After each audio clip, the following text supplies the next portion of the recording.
Hello and welcome to the Dublin Arsenal podcast. I'm your host, as always, Jonathan Giles. On a review show tonight, Wednesday, March the 5th, my fellow guest and I will be reviewing last night's UEFA Champions League first leg, last 16, 7-1 thumping of Eredivisie joins PSV Eindhoven at the Philips Stadion last night.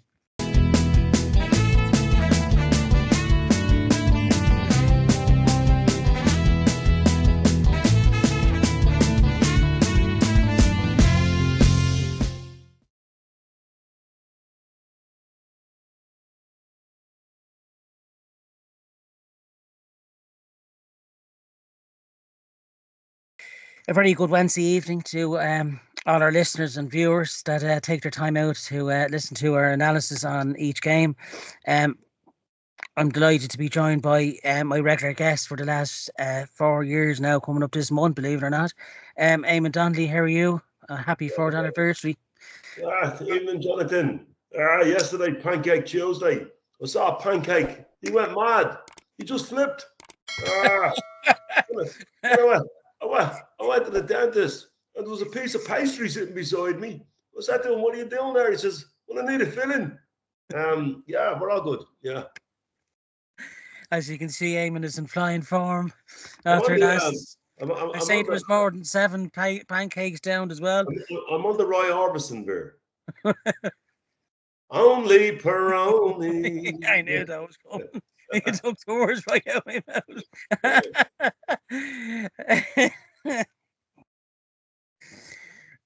Bear Moretti sadly is taking the back seat. I didn't do the shopping. That's what happened, you know. This is what happens when you let someone else do your dirty work. Yeah, if you want a job done in this life, do it yourself, you know. Peroni isn't a bad second substitute, though, I have to say. It is nice. Not a bad second substitute, but it's a bit... it's very coarse. It's a bit on the strong side, I think, you know. Yeah, sure. This is my first one. I'm going to have a couple watching the Champions League games tonight, you know. It's been quite a while. It's been a week or so, but it's just felt longer with our games being stretched out so much week to week now. So it's great to have you on, Eamonn, as always. And I'm looking forward to the review of tonight's show. It ended our drought of goalless games against West Ham at home and Nottingham Forest last Wednesday evening, of course. 7-1 last night, as I said on top of the show. I'm sure all Gooners are well aware of that today. In the first half, goals by Jurriën Timber, Eden Nwaneri and Mikel Merino. Penalty, though, was conceded by Thomas Partey. Noah Lang dispatched it quite well for PSV. And then the second half saw even more goals. 2 by Martin Odegaard, 1 by Leandro Trossard, and our flying fullback, Riccardo Calafiori, added the icing on top for our 7th goal. And being the first leg, 7-1 going into next Wednesday night's second leg, you can nearly, you can nearly say a bit of an exhibition match maybe next Wednesday, but you have to take these European games on their merit as well and go into it as professional as you've done at the first leg. But it looks like we could well be meeting either the likes of Real Madrid or Atletico Madrid in the next stage. Tightly poised, this one. A cracking game actually last night, to be honest. The two games were on at the same time. 2-1 at Real go into the second leg, which will be at the Atletico Madrid stadium. I'm sure that's going to be another cracker, and it'll be another really tough two-legged affair which we should get through.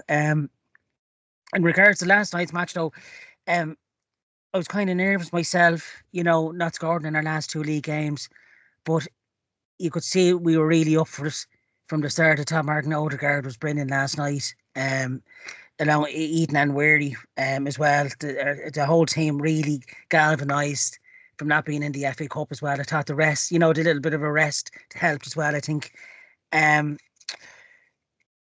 Lewis Kelly and Nwaneri, the way they teamed up for the second goal in particular, was brilliant, made in the Hale End. Of course, Skelly kind of lucky not to be sent off as well.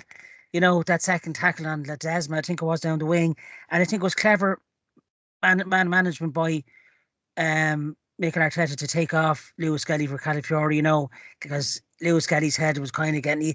When he gets a yellow, he's just a bit hot-headed at times, and I'm sure he learned from that. You know, European games are quite different from European matches. I thought the referee took a step back there and was quite good. I think if that was a Premier League match, I don't know about you, Eamon, he probably would have been shown the second yellow. You know, to be in the Premier League that it is. But I don't want to come to you in particular, Eamon.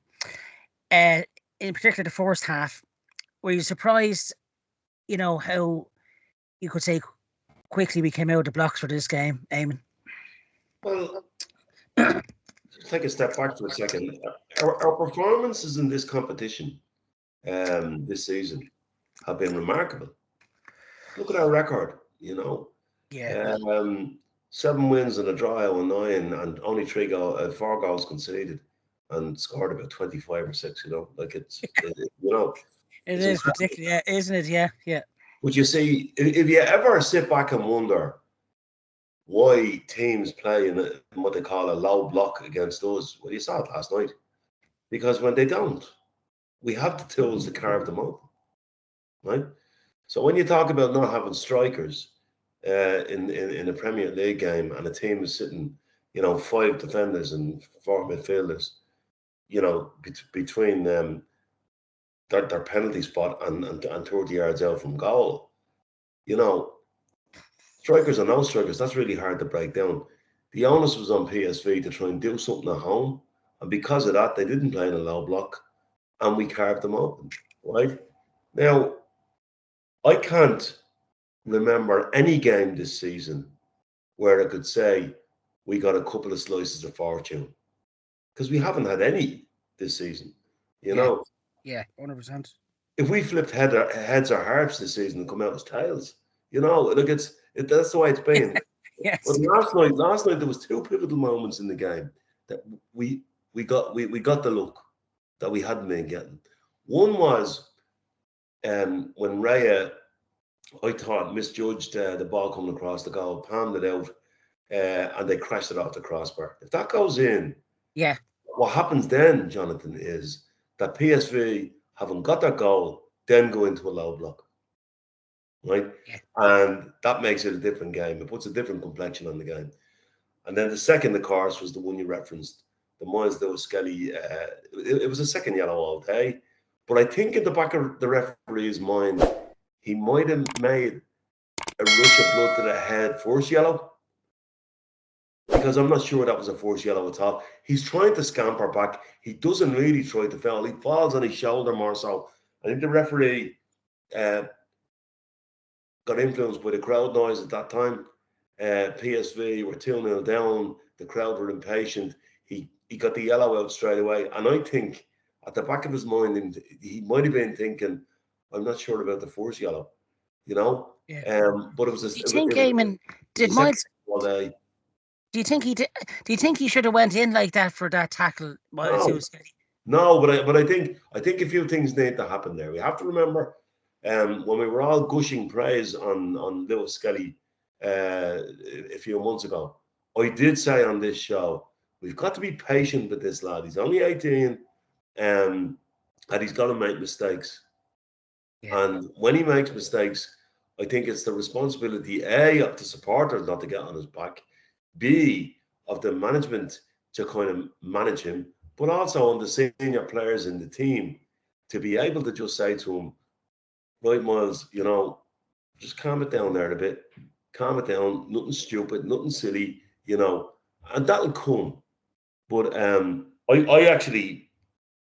only made allowances for him because he was so young. If that had been a Zinchenko or a Calafiori doing that, I'd have been going stark raving mad at the rashness of that challenge, given that he was on a yellow. But we got away with it. And how many times this season have we been able to say we got away with it? None.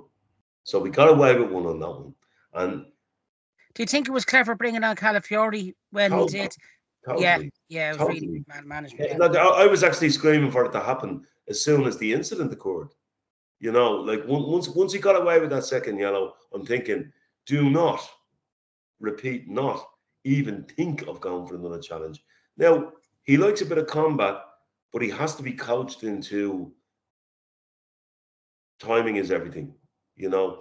But look, he's a good lad, and he was having a great game. You know, He was getting down the wing, and yeah, he was. well, he wasn't. You see, he wasn't only getting down the wing. You see, this is the thing I wanted to talk about mostly. It was obvious to me from the first whistle that we had worked on getting chaos in the box from all angles. That we don't have strikers. Therefore, what are we going to do? Well, I'll tell you what we're going to do. We're going to make the opposition guess who's going to arrive where and when, right? And players were taking it in turns. Like, it's no fluke that Jurriën Timber was on the end of the first goal. He doesn't normally get up that far. So that's something that's being worked on, right? Now, I have to say, against Forest, I wasn't so down in the mouth about the performance against Forest. I thought there were signs of that. But it was kind of a bit like something you've just put in the oven. It wasn't ready, you know. But definitely, you could see it. Yeah, you're right there, David. If you look at the second goal, right, when Trossard gets the ball, with the way we've been playing turgid football lately, with the low block and the no strikers, he would have kind of taken that back inside, maybe gone back to party, but all of a sudden, Lewis Skelly made a run into where Havertz would have been. Excuse me. So Lewis Skelly arrives where Kai Havertz normally would be, and Trossard plays a beautiful pass into him. And Wanyardi's finish was actually scary, right? And I've said about Wanyardi, if this guy's attitude, which it seems to be, is right, he has everything. He has what Wayne Rooney had, and he's even ahead of where Bukayo Saka was at his age. He has everything. Yeah, I know. I was watching it on. I was watching the highlights then on TNT Sports. It was on Premier Sports over here, and Joe Cole was giving him such huge praise. You know, he was. You know, do you think?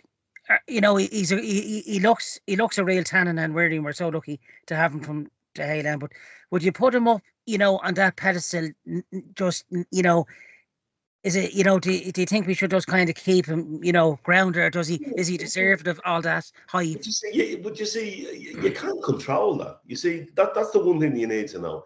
You can't control. He's English as well, so yeah. you can't control, you know, how the press are going to big him up, how all of that. But I know one guy who'll have thought about all that. That's the manager, right? Yeah. The manager will do his utmost to keep this guy grounded.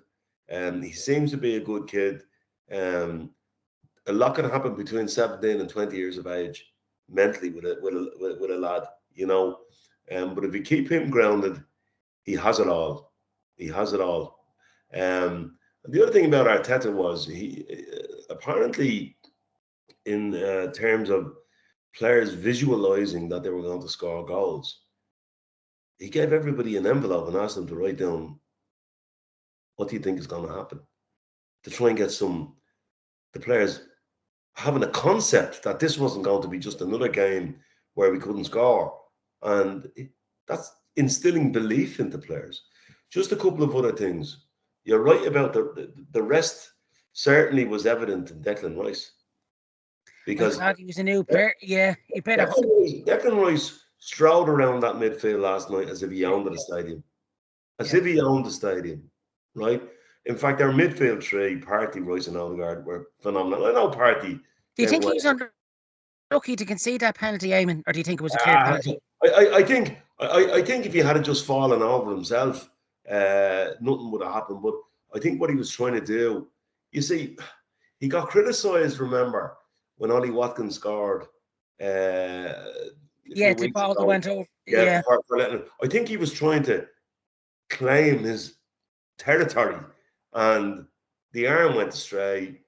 De Jong made the most of it. It was a penalty. Yeah. But Partey was very good last night. The midfield three, Martin Odegaard, for me, actually reminded himself of how good he was. Yeah. Of what a talent he is. And the other thing I'll say is, obviously, all the angles of running, they didn't just happen because the players decided, to hell with it, Ted, we're going to run all over it. That didn't happen. That was planned. cause chaos in the box. You get goals in the box, have players running in every direction. Again, I referenced the second goal. Like, look where he struck the ball from. He's out on the right side. Yeah, he was in the middle, like a striker. He Great was poacher goal. inside left, exactly. If you look where Calafiori scored his goal from, the other side of the pitch. Yeah, I don't know what he was doing there. Yeah. But again, I just think that because of the drudgery of the Premier League and all of the misfortune and adversity we've had, and all of this constantly trying to break down teams that sit in the box, and we've no strikers, I thought the team played with real freedom last night. You know, a real freedom, and it was brilliant. It was absolutely brilliant. Great performance. What did you make of going through each goal? Eamonn obviously starting with Timber. What did you make of each goal individually? We were quite impressed with him. There was one goal actually in particular, Eamonn, Leandro Trossard to make it. I think at the time would have been 5-1. It was after Odegaard's early goal in the second half. Do you think he would have tried that dink if we were, say, That's what I mean about playing with freedom. Yeah. Do you think that's when the match really mattered, right? Declan knew when he was putting that ball across that somebody would be at the back post. At the end of it, yeah. That somebody would be at the back post. Now, it was a brilliant header. It was a great cross, though, wasn't it? Great header, because the lead from him. It was a lofted cross rather than a whipped cross, so he had to generate his own power on it, and he really did. Now, the second goal was just an absolute peach. The finish. Look, the third goal, I thought Marino. Just persistence, really, that wasn't it? Yeah, he Peter Crouched it. It was persistence, But my favourite goal of the whole lot was the ball that Calafiori gives back to Trossard. I mean, Trossard, it's that little flick.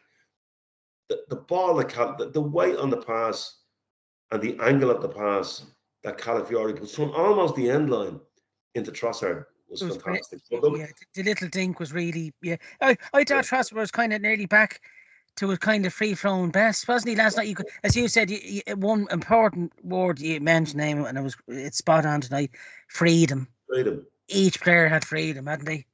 All of that, and this is what I was trying to explain to people about. All of that obsessing about how many points Liverpool have, and we have to do this, we have to do this and that, and we've no forwards and teams sitting in a low block. That is drudgery, it drains, it sucks the life out of you. Last night we went down, we played with a freedom, and I tell you what, it's a shot in the arm for the team, And there's one thing I want to say. A few people said to me, will you bother going over to the second leg? Will I bother going over to the second leg? Of course I'll go to the second leg. You need to cherish these European occasions, don't you? Especially this. Yeah. What kind of supporters? Would just say, we know we're true, and we are true. We know we're true. I won't go. What kind of support is that? Yeah. It really, it beggars belief that people were asking me that question. Will I bother going to the second leg? Of course I'll go to the second leg. I think we should I don't know whether anybody saw this, and I am a bit biased because I'm a Hibernian supporter. But anybody who witnessed the Hibernian supporters and the team last Sunday when they beat Hearts, if you haven't seen it, watch it, Jonathan. I saw the second goal. No, never mind the goal. After the game, it is the biggest connection I've ever seen in all my years watching fans football, between the team and the fans.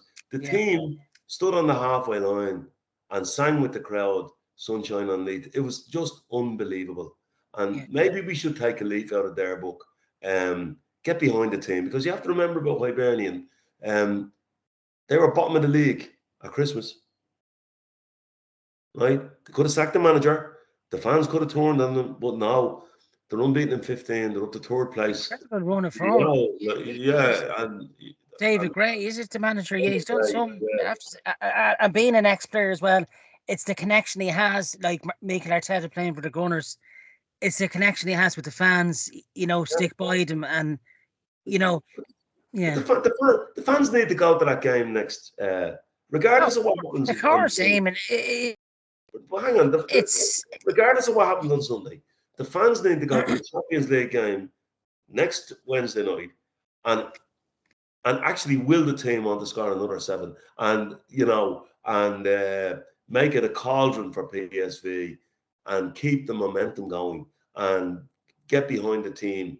And that's what real support is. And it actually show a bit of appreciation for what they gave us last night, because they gave us one hell of a performance last night. Yeah, going into the match as well, Eamon, hand on heart. Myself now, I didn't see he scored in 7. I would have been happy with a scruffy 2-1 or 3-1 victory. But were you surprised with that sort of performance after the West Ham game in particular was pretty bad? But as you said yourself, last Wednesday's match, even though it ended 0-0, there were signs of us trying, as you said, something different. Correct. You could see that.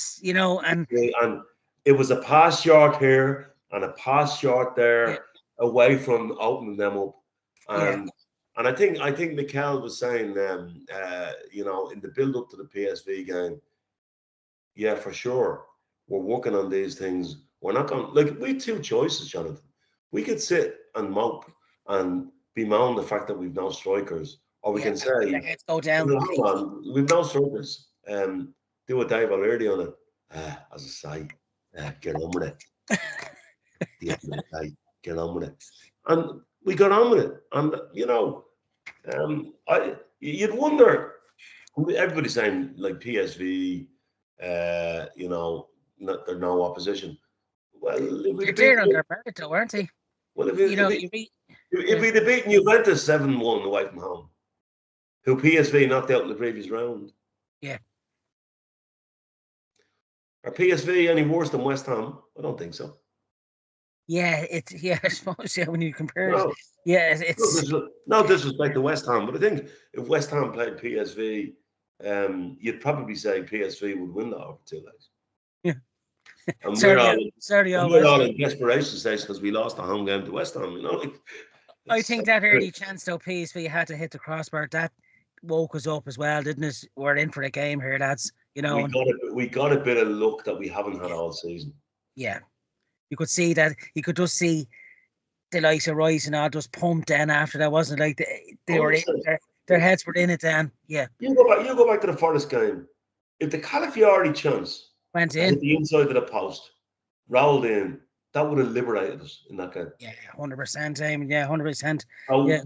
So the one that hit the bar and didn't go in last night was a little bit of look back that we didn't have, yeah. Like, there's nothing better, though, going into a second leg back at the Emirates in the Champions League, knowing you're through. But isn't it great, Eamon, for the players' mindset that there's a huge cushion now? And, I wouldn't say take your foot off the gas, but do you think they put that same intensity into the game next Wednesday? Do you think Arteta will want, being the perfectionist that he is, you'd assume that, wouldn't you? Well, I think the supporters should get behind the team, create an energy in the ground, let the team feed off that. The team should put on a performance and let the supporters feed off that. They should go and win the game as comfortably as they can, right? Because, it's momentum now. I mean, I'll tell you what, if I was an Arsenal player, right, what I'd take from last night is, Jesus, we can score goals. Yeah, we don't need a striker now. like this time yesterday, everybody was, no, it's not that we don't need a striker, but this time yesterday, definitely see, as you said, I think the West Ham game, the West Ham podcast, you said Arteta will have to find new ideas, but no, and you could see it's been definitely been worked on, hasn't it? From 100%. Yeah. What I'm saying is that after last night, and I know the opposition made a complete harlots of their setup and all that, but the players after last night, this 24 hours ago, we were all sitting there scratching our head thinking, I wonder where our goals are going to come from. Yeah, that was my first. What do you think it does to the players when they say, well, actually, they're going to come from everywhere? Yeah, and literally They came from everywhere in the pitch, you know? you know. It's I have to say, like, it's the biggest away victory is from an English side in the Champions League, you know, 7-1 away from home. But how good of a feeling, Eamon, is it to have seeing Ben White back in action again? It's I think it gave the team such a lift, you know, when they saw him back at West Ham. But it's just his presence, isn't it? Like, even when he come on as a sub with Kieran Tierney, Sterling, and I go a bit deeper than that, Jonathan. Yes, he's an inspirational character. Yes, he more so than anybody has been the personality of this rise of the Arsenal team over the last 3 years, right? Yeah. But I'll tell you what it does. And as I said this on one of the shows, Jurriën Timber is such a good player. It gives us options as to where you can play him. Yeah. So, yes, like the likes of Timber, he wouldn't look out of place even in the centre of midfield. You know, wouldn't he? correct and right. Yeah. Correct and right. Because he's such a good footballer, he can take the ball on the turn. The first thing I look for from a midfield player is, particularly with the way the game is played at the moment, right? When the goalkeeper passes it out to you, right? Can you take the ball on the half turn? He can. He's very good at that, yeah. Start there, yeah. A very similar kind of. Actually, mine's too. He's quite quick in the turn as well, isn't he? When he gets the ball, he's very quick. He wouldn't know. Would you like? There's been a big discussion actually on a few hours of podcasts. Actually, we mentioned it quite a lot as well. Lewis Skelly's probably future position could be in the centre midfield. You know, and the likes of Partey and Jorginho do event. You know, it's early days, obviously, of course, for Lewis Skelly still in his trade. But do you see him as a centre midfield? Yeah. Well, I was actually when we were that stuck for bodies, I was saying that if anything happened in Murray, or you could put in Murray in the centre, you could actually put Lewis Skelly out on the right hand side. He's that good. He's a very good player, you know. Yeah, yes, yeah, and he's hungry to play anywhere, isn't he? Like he's open to play. You know, it's just he's a mad head in him as well, you know. He's last night, the look of fear in his face when he made that tackle. But the best, you know, what really shows the spirit of the team and how everyone's together, taking them away from that situation. You know, the older players like Rice and all, and getting them away from that situation. That was a really smart move, you know, because he was kind of just boiling up. Because there was one fan, the cameras pointed to PSV going like this. So, you know, I did fare the worse from now, but I thought the referees took a step back and didn't go into it hastily. But it probably was worthy of a second red. But as you said, it's about time we got a bit of luck. You know, as you said, we've had no luck all season. Yeah. 100%. And, you know, even going back to Martin Odegaard, you could see, you know, like Declan Rice last night, kind of a breath of fresh, you know, new lease of life. You could say those 2 goals. Do you think that will give Odegaard, you know, even more confidence again? You know, he's got that kind of duck off his back, hasn't he? Well, you know, with that ankle injury is really set back. Well, look at the second goal he got. Now the keeper, you know. Yeah, I don't know what. Honest to God, you know. It was the weakest left hand I ever saw. It was Leinster Junior League over 35 stuff, you know. But at the same time, I've watched Martin Odegaard shank shot after shot after shot after shot. But because he'd got the first goal, he dipped his shoulder and I'm going to have a crack. He had the confidence to do that, and he didn't shank it, you know. So look, his pass into Calafiori, though, as you said, wasn't it just? Oh, it's brilliant. Yes. I know that was champagne. So the weight on that pass and the technique was. You could just see the. It was just free, at that stage of the game. Everything was just free flowing, wasn't it? Like it was just champagne football. Yeah. The heads had gone at PSV. Yeah. For anybody who isn't old enough to remember Liam Brady in his day, that Martin Odegaard pass for Calafiori was Liam Brady to a T. Yeah. You've seen passes like that from Liam Brady, yeah? Oh, every game. Liam was ridiculous for that, you know. Yeah. It was no. I have to say now, like 7. It's given Arsenal fans such a, you know, it's a huge lift into a really vital stage of the season now. You know, you're coming to the business end of everything now, and I think we have to remember as well, after the Chelsea game, you know, we don't play till April 4th, another bit of a rest for the lads, and hopefully we'll have um, the likes of Martinelli hopefully back. You I, know, that, I think Martinelli will be back. My understanding is that Martinelli will be back for the game on the 1st of April, and that Saka would probably be back in the squad for the Champions League. and then things could come into play. Things are kind of fun at long, you know, like I suppose let's not get ahead of ourselves. The likes of the first leg of that quarterfinals is actually at home. Whoever we'll play, either Madrid. I suppose it's just, don't know if it's a silly question. Why is the first leg at home? Sorry? Well, who said the first leg was at home? Yeah, I was just looking up it last night. It's supposed to be the other way around. We finished third in the table, and we're supposed to have the advantage of the home leg being second. I don't know. Yeah, no, I'm nearly sure I saw that, but you correct me if I'm wrong. Yeah, but it's like I suppose, look, you prefer the second leg. Sorry, you prefer the home leg being the second leg, but you know, being the Champions League and being knockout football as well. Do you feel that this team is more equipped for knockout football? You know, I think I was actually looking at the squad last night, and then I went all kind of Alice in Wonderland, and I actually visualized the four missing strikers that we have on the bench. And I was saying, if that squad was fit, we'd be sitting on top of the Premier League. Yeah. Right. So I don't think it's a question of, and that's not to say we don't need to add to the squad. We do, and we will. I'm absolutely certain of that. What I'm saying is that I don't necessarily think we're better suited to knockout football. Jesus Christ, I was at the Porto game over 2 legs last year, and it nearly did for me. I was nervous wreck coming out of that ground. But at the same time, I think we probably one thing about this Arsenal team and the manager is they've repeatedly shown an ability to learn, try new systems, and they are very willing to learn, and you can see that. I think last week's performance was a disgrace. We didn't score any goal from a set piece. Sacked the set piece coach. Our own little bollocks, you can go off there. Yeah.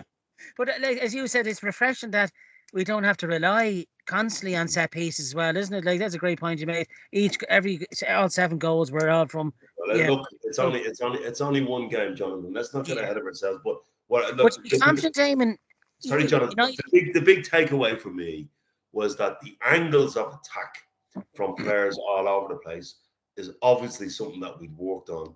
And there was a plan to cause chaos in the box, to populate the box as much as possible and get people running in at angles that the opposition didn't expect.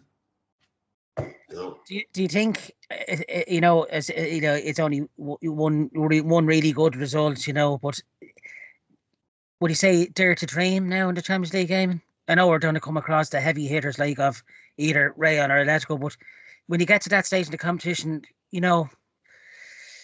would you be if we get to like some Bukayo Saka and Martinelli back, would you be kind of confident then? Well, I always judge a question like that by the reverse side of that. Would any team fancy playing us? Probably not. Yeah. I wouldn't like to face us after watching that last night. I'm certainly PSV don't want to travel to London. Maybe what happened last night, sometimes your luck just turns. Yeah, it's. I have to say, you go back to 2006, right? That Champions League team, we Philip Sandros at the back. We were having a horrific league campaign. Even with injuries, Eamonn, if you remember as well. Yeah, that's right. We had Matthew Flamini playing at left full back. Left back. Right. Emmanuel Abuya. I loved Matthew Flamini, but playing at left back because Ashley Cole was crocked. We'd Sandros, and sometimes Johan Juru, crocked. We defenders crocked. Sol Campbell was missing for a long time. It was. And Fabregas actually drove the team forward that year, right? Very important goals. But what I'm saying is that we were having a horrendous league campaign. We just only for Spurs got food poison at the end of the season. We wouldn't have made top four. Yeah. And yet there was just something about the Champions League that season where, do you know what? I think we're going to go at least to the final here. Because we were grinding out results in the latter stages. I think we won 2-0 at home against Juventus and drew 0-0 away. And 1-0 away against Real Madrid, drew 0-0 at home. I don't think Clayman conceded a goal. We didn't concede any goals, right? And and if you want to talk about knockout football, that's one thing we do have in this competition. We've conceded 4 goals in 9 games. It's very similar. It's a scary resemblance. Like the likes of Real Madrid now, compared to 06, they're a level above that. You can score against Real Madrid. But the likes he'd now where he wouldn't, he'd relished games, doesn't like relishing big games, like you're on the world stage, that that way. I'm not so sure we'll be playing Real Madrid. Let's see how that pans out. Yes, you're on fine form tonight. Diego Simeone, love you tonight. Yeah, I think you're right. I think Atletico Madrid at home, they done really well last night, didn't they? They really put it to them. Julian Alvarez is one huge sign. Due to my commitment to both the Arsenal and this show, I didn't see any of the Real Madrid, Atletico Madrid, because I was totally focused on our game. I was sitting in my local boozer, and there was sadly the Arsenal game was right stuck in the corner, and there was 3 other screens showing the one match of Real, so I had no choice but to look at it. But I have to say, 2 cracking games though last night, and this new format is absolutely cracking with the teams that you can even, the teams that you're going to be put up against.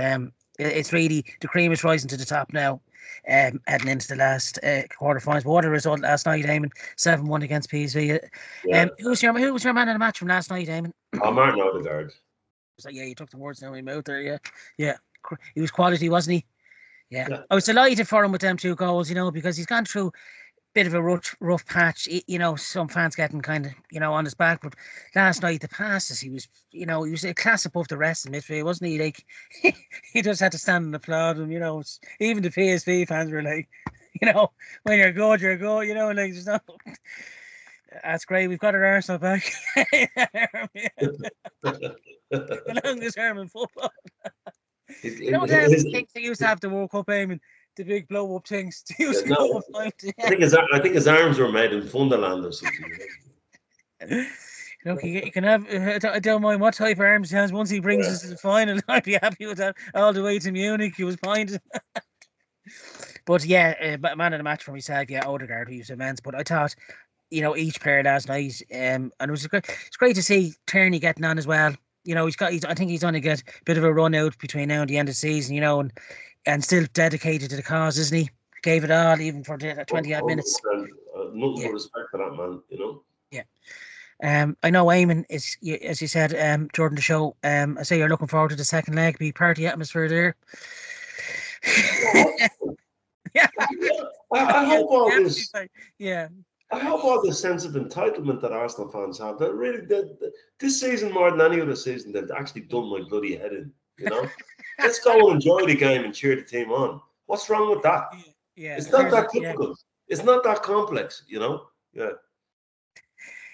Yeah, we're talking about Arsenal fans here, though. There's just nothing complex. I'm one of them. I'm going to go and cheer the team on. I was telling you. Yeah. No, I do hope.